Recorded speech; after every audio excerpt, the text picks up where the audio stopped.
Mesdames et messieurs, bonjour et bienvenue sur un nouvel épisode de notre message. Aujourd'hui, nous allons continuer dans le message intitulé Les 6 composantes du feu spirituel, toujours avec l'apôtre Michael Oropo. Alors, chers frères et sœurs, afin de pouvoir accomplir nos devoirs en tant que chrétiens envers le royaume de Dieu, eh bien, nous avons besoin du feu. Nous avons besoin de la puissance de Dieu en nous. Maintenant, on va se poser la question ou alors on va découvrir ce que c'est que le feu. Parce que dans la première partie de notre message, nous avons énuméré les 6 composantes du feu et leur mission, leur rôle, d'accord, dans notre corps et dans notre vie spirituelle. Aujourd'hui, nous allons alors découvrir ce que c'est que véritablement le feu. Le feu n'est pas juste quelque chose qu'il faut porter pour se pavaner ou pour se montrer. Quand tu rencontres un homme qui est rempli du feu de Dieu, eh bien, tu vois que l'amour de Dieu est plein en lui. Il démontre aisément, de par ses actions et par sa vie et tout ce qu'il fait, tu vois clairement combien l'amour de Dieu déborde en lui. Sa passion pour les choses de Dieu déborde, est tellement visible et palpable. Il est toujours après les choses du royaume. Il s'investit corps, esprit, âme, toutes ses ressources dans tout ce qui concerne le royaume de Dieu. La Bible déclare ceci: je te cherche au point du jour, car mon âme a soif de toi et ma chair languit après toi dans une terre aride et altérée sans eau, pour voir ta force et ta gloire, comme je t'ai contemplé dans le lieu saint, car ta bonté est meilleure que la vie. Alléluia. Quand vous arrivez au point où votre âme cherche tout le temps la présence de Dieu constamment, vous arrivez à un point où votre âme a tellement soif, votre âme ne fait que désirer la présence de Dieu. Sache qu'à ce moment-là, tu es vraiment prêt ou que tu es disposé à recevoir le feu de Dieu. Dans Jean 2,17, Jésus a dit que le zèle pour les choses, le zèle pour les affaires de la maison de mon Père. Jésus-Christ a dit que ce zèle l'a consumé. Alors, ma question pour vous est celle, c'est la dernière fois où vous êtes engagé dans une veillée de nuit de prière tous et que vous n'avez pas prié parce que vous allez à une conférence ou parce que vous devez prêcher quelque part ou parce que vous désirez avoir quelque chose ou parce que vous voulez que Dieu vous fortifie ou que vous désirez l'onction ou la grâce peut-être parce que vous devez aller prier pour quelqu'un, etc., etc. Quelle a été la dernière fois où vous vous êtes engagé de façon délibérée dans une veillée de prière parce que votre âme soupire à lui, parce que vous voulez juste passer des moments en sa présence, parce que vous cherchez sa face? Quelle a été la dernière fois? Écrit dans Cantique 1, verset 2, qu'il me baise des baisers de sa bouche, car ton amour vaut mieux que le vin. Tes parfums ont une odeur suave. Ton nom est un parfum qui se répand. C'est pourquoi les jeunes filles t'aiment. Entraîne-moi après toi, Seigneur. Nous courons. Le roi m'introduit dans ses appartements.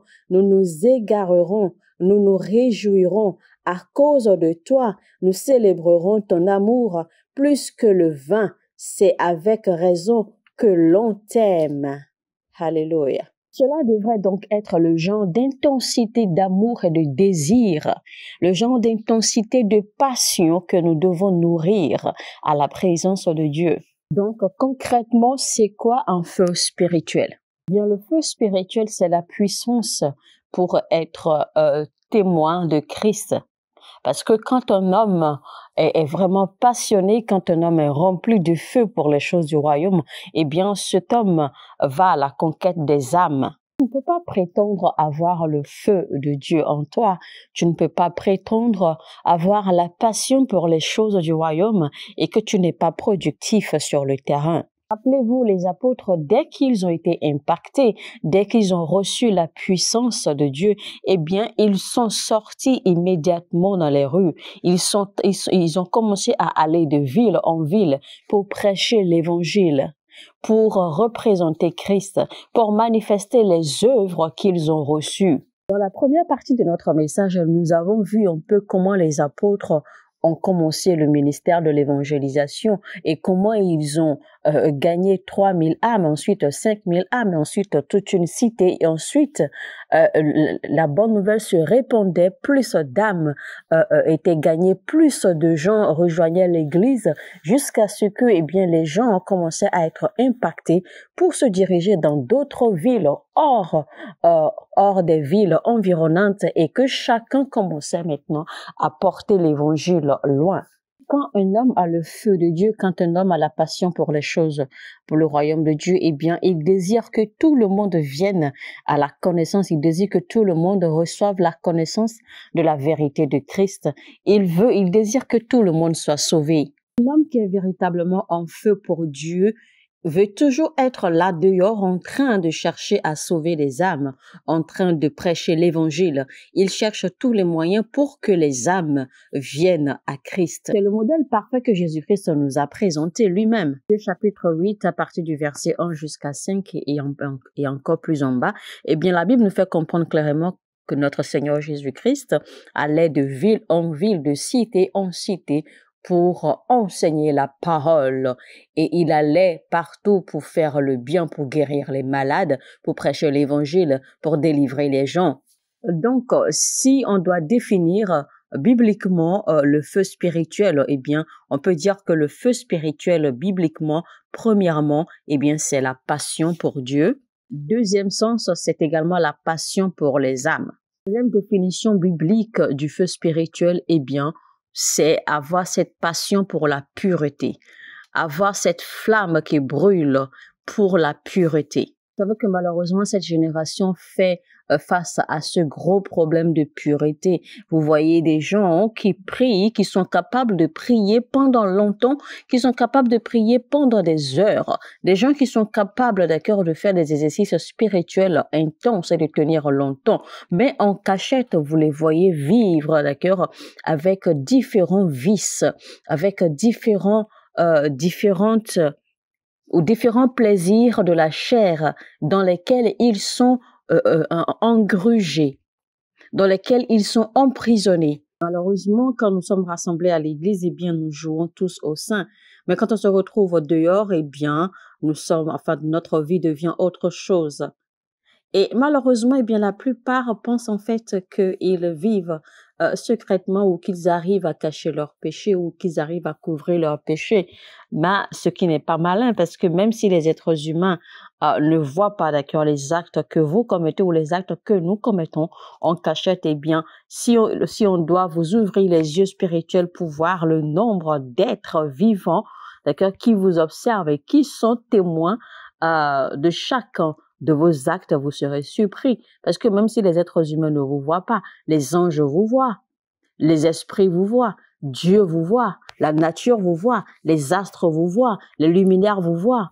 Et il ne faut surtout pas se leurrer, penser que vous allez pouvoir manager vos péchés ou vos addictions ou vos faiblesses alors que vous êtes toujours en mesure de prier en langue, prier en esprit pendant des heures vous vous amusez. Vous vous trompez. En réalité, si vous recevez vraiment le feu de Dieu, parce que quand le feu de Dieu descend, le feu de Dieu agit comme un élément ou comme un médicament qui purge, parce que le feu de Dieu va purger votre esprit, le feu de Dieu va purger votre âme jusqu'à la profondeur. La Bible dit dans le livre de Malachie 3:2 que le feu viendra comme le feu du fondeur. La Bible dit, là, il sera comme le feu du fondeur, comme la potasse des foulons. Il s'assiera, fondra et purifiera l'argent. Il purifiera les fils de Lévi, il les épurera. Il les épurera comme on épure l'or et l'argent. Et ils présenteront à l'Éternel des offrandes avec justice. Zacharie 13:9 dit, je mettrai ce tiers dans le feu. Je le purifierai comme on purifie l'argent. Je l'éprouverai comme on éprouve l'or. Il invoquera mon nom et je l'exaucerai.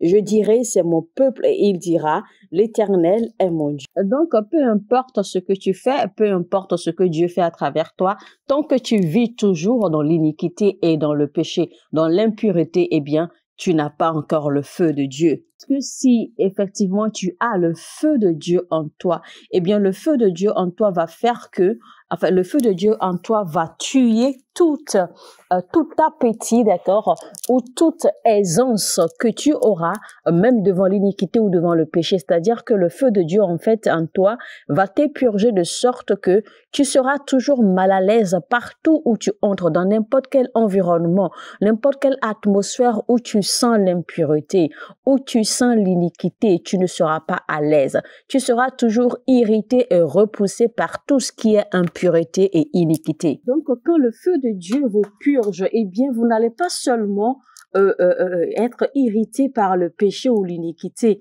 mais vous allez complètement le haïr. Rappelez-vous, la Bible dit en fait que si tu apportes l'offrande à l'autel et que tu te rends compte, que tu te rappelles que ton frère a quelque chose contre toi, eh bien la Bible recommande de déposer l'offrande à l'autel et d'aller faire la paix avec son frère afin de revenir pour faire ses offrandes et ses sacrifices afin que ces offrandes soient acceptables, agréables à l'Éternel. Pourquoi? Parce que l'Éternel en fait met un accent particulier sur la pureté. Vous voyez, jusqu'à ce que l'Éternel mette l'accent sur la pureté du cœur. Vous voyez combien la pureté, d'accord, est très très importante aux yeux de Dieu. De sorte à ce que Dieu lie même la pureté aux offrandes, parce que on ne parle pas seulement de la pureté ou d'être loin des actes charnels, par exemple, parce que quand on parle d'iniquité et de péché, en fait, ce n'est pas juste les actes charnels, c'est tout ce qui peut entraver votre relation avec l'Esprit de Dieu.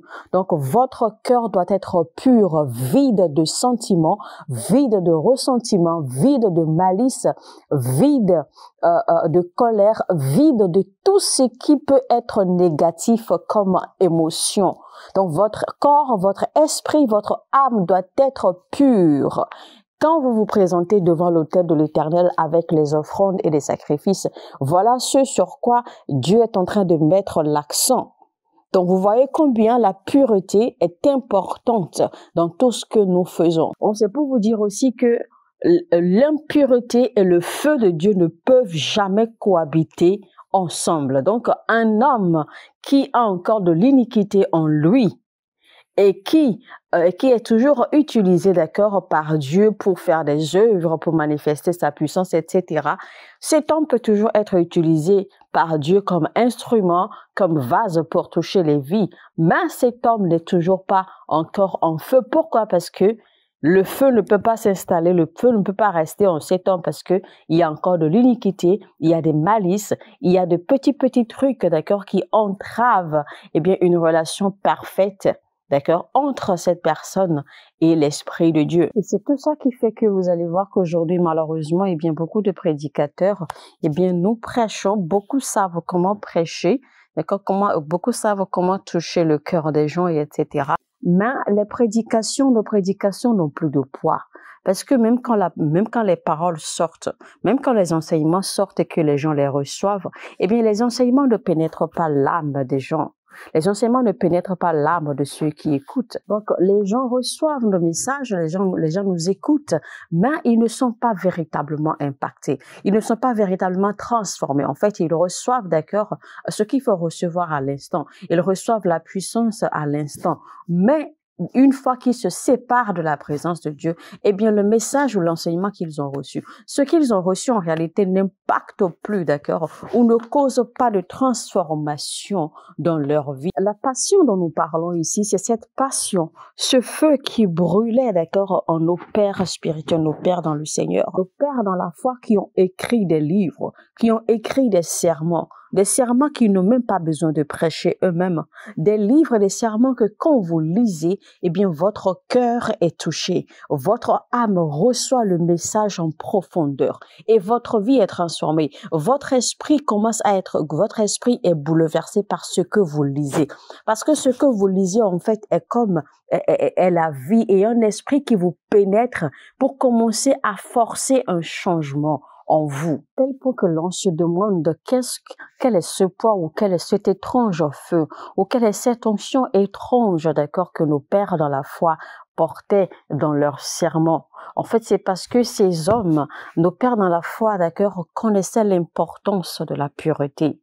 Nos pères dans la foi ont cultivé la pureté, ont cultivé la sainteté. Donc, si nous voulons vraiment impacter notre monde, si nous voulons vraiment changer notre monde, eh bien, nous devons apprendre à cultiver cette même passion, ce même feu que nos pères dans la foi avaient, cette même chrétienté que nous devons cultiver et travailler pour présenter à notre génération et aux générations à venir. Alors, voyant l'importance du feu, comment alors aiguiser le feu du réveil, c'est-à-dire le feu d'un réveil spirituel? Comment l'aiguiser? Comment le rallumer? Eh bien, premièrement, c'est avoir l'humilité du cœur. En fait, l'humilité du cœur est le premier socle de la prière. L'humilité du cœur qui active une prière et une adoration effective. Une prière et une adoration vraie, dans l'amour et dans l'esprit de Dieu et en vérité. Il dit dans 2 Chroniques 7:14, « Si mon peuple sur qui est invoqué mon nom s'humilie, prie et cherche ma face, et s'il se détourne de ses mauvaises voies, je l'exaucerai des cieux. Je lui pardonnerai son péché et je guérirai le pays. » Donc, en fait, on va souligner ici la première phrase. « Si mon peuple sur qui est invoqué mon nom s'humilie, prie et cherche ma face. » Vous voyez donc que Dieu met l'accent sur l'humilité du cœur. Oui, nous allons prier, c'est d'accord. Nous allons invoquer le Seigneur, c'est d'accord. Mais quel est l'état de notre cœur quand nous invoquons le Seigneur? Est-ce que l'état de notre cœur nous permet l'exaucement de nos prières? Est-ce que l'état de notre cœur permet un exaucement effectif? Est-ce que l'état de notre cœur permet que nos prières montent vers le trône de Dieu? Donc, Dieu met l'accent sur l'humilité du cœur. Dans la première chose que Dieu va regarder, d'accord, pour permettre en fait l'activation du feu, du réveil spirituel, eh bien, c'est l'état du cœur, l'humilité du cœur. Donc, si notre cœur n'est pas suffisamment humble, d'accord, au milieu de nos engagements pour avoir le feu de Dieu, eh bien, il ne pourra pas avoir un réveil spirituel. Parce que malheureusement aujourd'hui, eh bien, nous faisons tout ce qui est bien, nous faisons tout ce qui est bon aux yeux de Dieu, mais nous faisons ces choses et notre cœur n'est pas aligné, notre cœur n'est pas suffisamment en accord avec nos actions. Et donc, quand notre cœur n'est pas aligné, quand notre cœur n'est pas suffisamment humble, eh bien, nos actions ne porteront pas de fruits, malgré ce que nous faisons, malgré l'intensité et le poids de ce que nous investissons, d'accord, dans le royaume de Dieu ou dans le corps du Christ, tant que notre cœur, la posture de notre cœur n'a pas changé. Le premier péché que Dieu a rejeté, le premier péché qui a irrité Dieu dans toute l'histoire de la Bible, eh bien, c'est l'orgueil.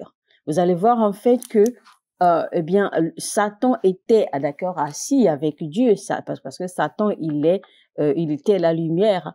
Et donc, c'est la fierté qui a fait que Satan a été basculé, il a été jeté sur terre.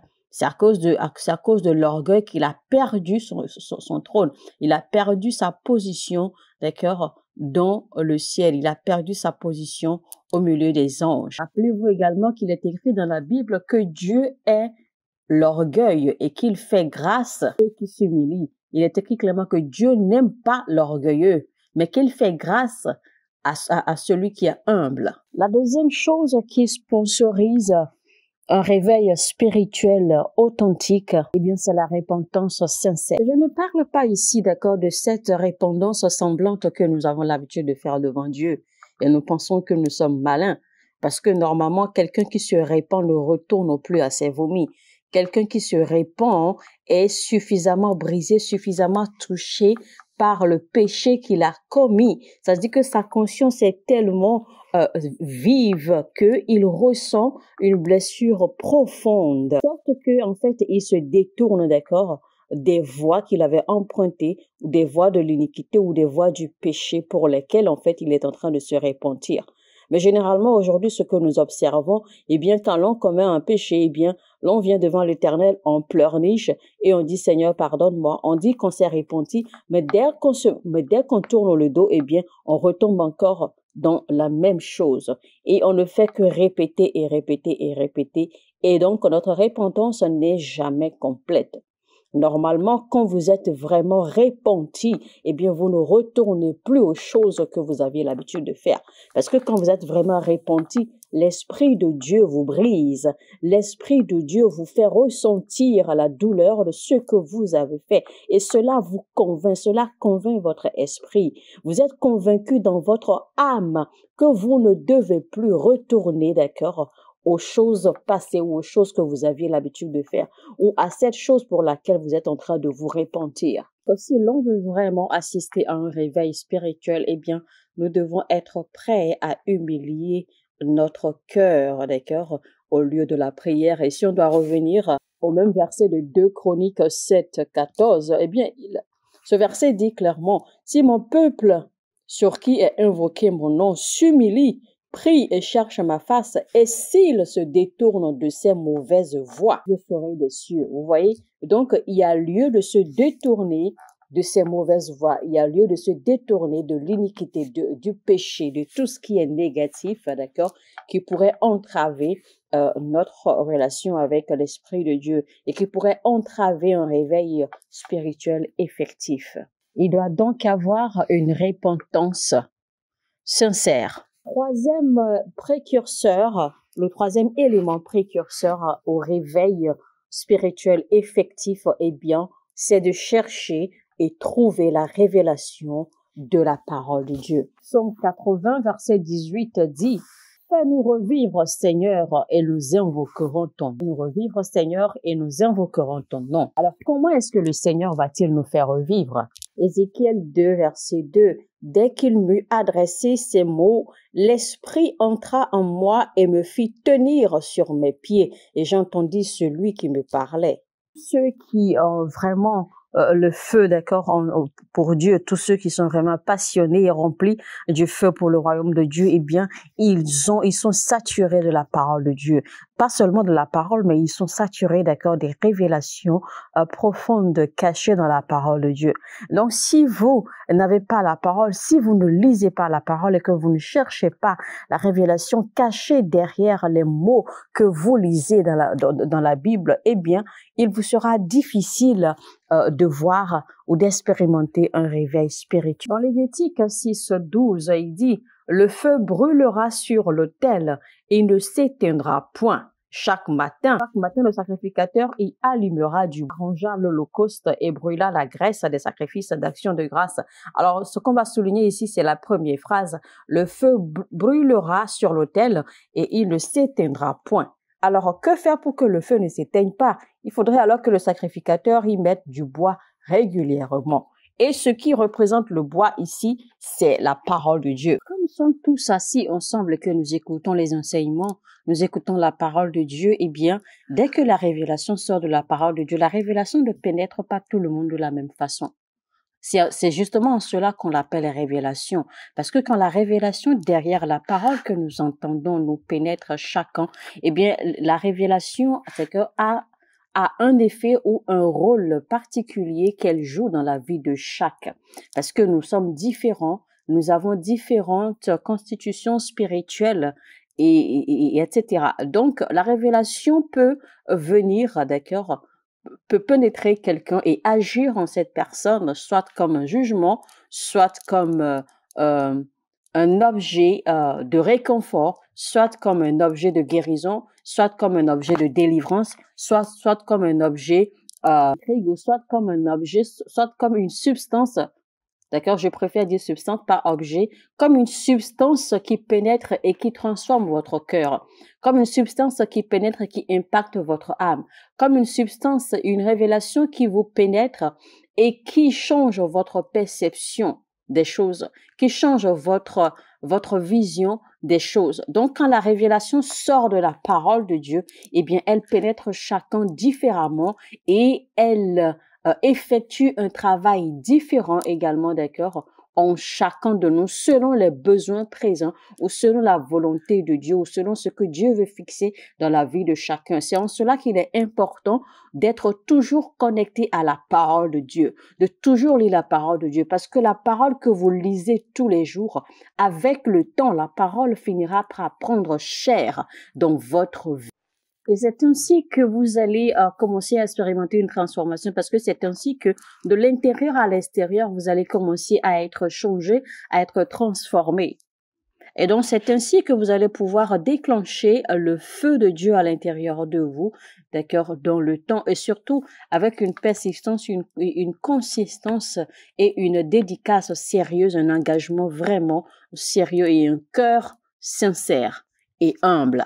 Avec toute la corruption qui pullule aujourd'hui dans le monde, avec toutes ces choses, toutes ces réalités de la société, d'accord, qui ne cessent de pulluler sur les réseaux sociaux, sur l'Internet, sur la toile, etc., eh bien, nous sommes tellement exposés que la seule solution ou la seule sécurité que nous avons en tant que chrétiens, eh bien, c'est de toujours nous plonger dans la parole régulièrement, quotidiennement, nous saturer de la parole, de la puissance de la vie et de l'esprit qui se trouve dans la parole, afin de ne pas être infecté par les réalités ou par les corruptions, d'accord, les tentations qui ne cessent de s'afficher, qui ne cessent de se lancer pratiquement à notre figure chaque jour. Plus nous nous donnons à la parole, plus nous engageons, d'accord, en fait, à la parole, plus la parole va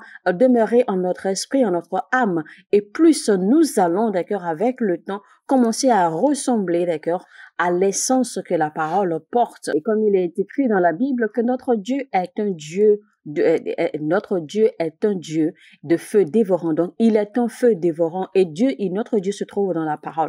Donc, plus nous resterons connectés à la parole, plus, d'accord, nous allons ressembler à notre Dieu. Et ceci dans le temps et une dédicace et un engagement sérieux et constant. Car ce sera donc la première transformation qui va se produire en notre âme, en notre esprit, d'accord, si nous restons connectés à la parole de Dieu, car nous allons, avec le temps, ressembler, d'accord, ou avoir commencé à porter la nature de l'esprit de notre Dieu. Le prophète Jérémie a dit, il a écrit dans son livre, j'ai trouvé tes paroles, Seigneur, et je les ai dévorées, et elles sont devenues la joie et l'allégresse de mon âme, de mon esprit. Parce que si véritablement la parole vous pénètre, si véritablement vous lisez, vous recevez la parole, elle provoque quelque chose en vous. Elle a un impact positif sur vous, que vous le vouliez ou non. Le Christ a dit que l'homme ne vivra pas seulement de pain et du vin, mais également de la parole, de toute parole qui vienne de la bouche de l'Éternel. Savez-vous la quantité de paroles qui sortent de la bouche de l'Éternel chaque jour? Avez-vous seulement une idée du genre ou de l'intensité d'engagement qu'il faut pour pouvoir recevoir ces paroles de la bouche de l'Éternel chaque jour? Donc, vous voyez, malheureusement, beaucoup ne portent pas vraiment Dieu en leur esprit. Le troisième élément qui propulse ou qui déclenche un réveil spirituel. Alors, le quatrième élément qui propulse ou qui déclenche un réveil spirituel, eh bien, c'est de devenir un sacrifice vivant. Si vous n'êtes pas engagé à servir le royaume, à servir Dieu, eh bien, vous ne pourrez jamais recevoir ce feu. Si vous êtes seulement du genre à aller à l'église quand vous voulez, ou seulement à aller à l'église, vous asseoir, écouter la parole, donner les offrandes et puis repartir chez vous. Dans Lévitique 9, verset 22 ou verset 24, quand Aaron avait fini d'offrir les sacrifices, quand il avait fini d'offrir les offrandes et les holocaustes, et que Moïse et lui sont finalement sortis de la tente de l'Éternel, eh bien, la Bible déclare que le feu de l'Éternel est sorti et a consumé les holocaustes et les sacrifices. Donc, c'est pour dire que chaque fois que on parle de sacrifice, eh bien, on parle également de feu, parce que les sacrifices et le feu de Dieu sont liés. Donc, chaque fois qu'il y a sacrifice, eh bien, le feu est toujours attiré. C'est pour cela que Paul nous parle dans Romains 12, 1 à 2, il dit, je vous exhorte donc par les compassions de Dieu à offrir vos corps comme un sacrifice vivant, saint, agréable à Dieu, ce qui sera de votre part un culte raisonnable. Donc, si vous n'êtes pas disposé à être un sacrifice dans la maison de Dieu ou dans le royaume de Dieu, eh bien, vous n'allez jamais expérimenter ce feu de Dieu. Alors que le feu de Dieu est fait pour l'avancement du royaume de Dieu.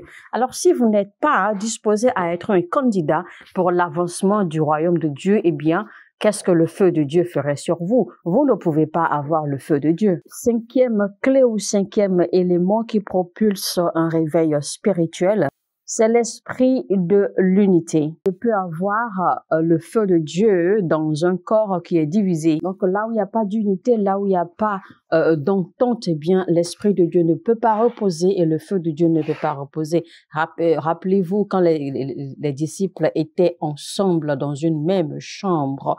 Acte chapitre 1, toujours Acte chapitre 2, vous allez toujours voir qu'ils étaient toujours ensemble en main.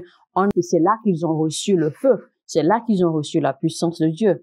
Vous allez voir que dans Actes, si vous étudiez bien Acte 4, verset 28, eh bien, vous allez voir que les disciples, les apôtres, même après qu'ils aient été battus, après qu'ils aient été maltraités par la foule, eh bien, la Bible dit qu'ils se sont rassemblés encore dans leur coin et ont prié en unisson. La Bible dit que là où ils étaient pour prier, tremblait. La Bible dit que là où les apôtres s'étaient rassemblés encore une fois pour prier, d'accord, eh bien le lieu tremblait et que l'Esprit de Dieu descendit et les remplit à nouveau. Donc les apôtres en fait ont évolué, d'accord, ils ont migré de l'unité de l'Église, de l'unité en tant qu'apôtres, ils ont migré, d'accord, de l'unité en accord mutuel dans la prière et de là ils ont migré, d'accord, en accord mutuel dans un cœur, c'est-à-dire que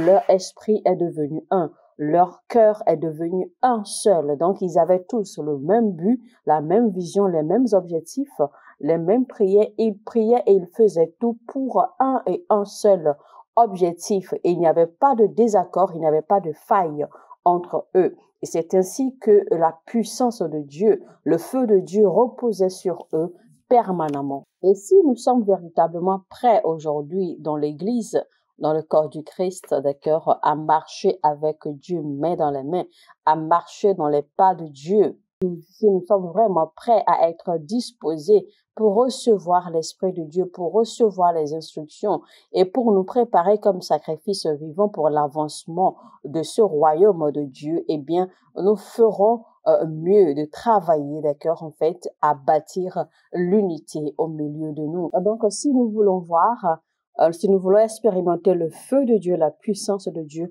eh bien, nous devons être un, nous devons être unis. Et quand je parle de l'unité, en fait, je ne suis pas en train d'exclure nos diversités. Nos diversités vont demeurer, mais nos diversités vont être soutenues, d'accord, par l'habileté à accepter et endurer les douleurs et les souffrances, la tolérance, il y aura la tolérance, il y aura l'amour, il y aura la compréhension, il y aura la compassion, afin que nous ne détruisions pas le corps, mais plutôt que nous le bâtissions. Dieu verra la sincérité de notre cœur. L'une des façons dont il va poser son sceau divin, eh bien, c'est qu'il va libérer son feu sur nous. Bien, mesdames et messieurs, nous sommes à la fin de notre message. C'était donc la deuxième partie de notre message intitulé « Les 6 composantes du feu spirituel ». Le feu spirituel, en fait, ça parle, d'accord, du réveil spirituel. C'était donc avec l'apôtre Michael Oropo. Si vous avez aimé ce message, alors likez, cliquez sur le bouton j'aime et partagez au maximum autant que vous pouvez. Afin de mieux comprendre le message, alors je vous exhorte humblement, chaleureusement, à faire recours à la première partie, d'accord, de ce message et vous allez mieux comprendre. Si vous n'êtes pas encore abonné, abonnez-vous et activez la cloche de notification afin de ne rater aucun de nos messages. Sur ce, je vous dis que Dieu vous bénisse abondamment. Shalom, shalom chez vous. Mon heure a sonné et votre heure a sonné.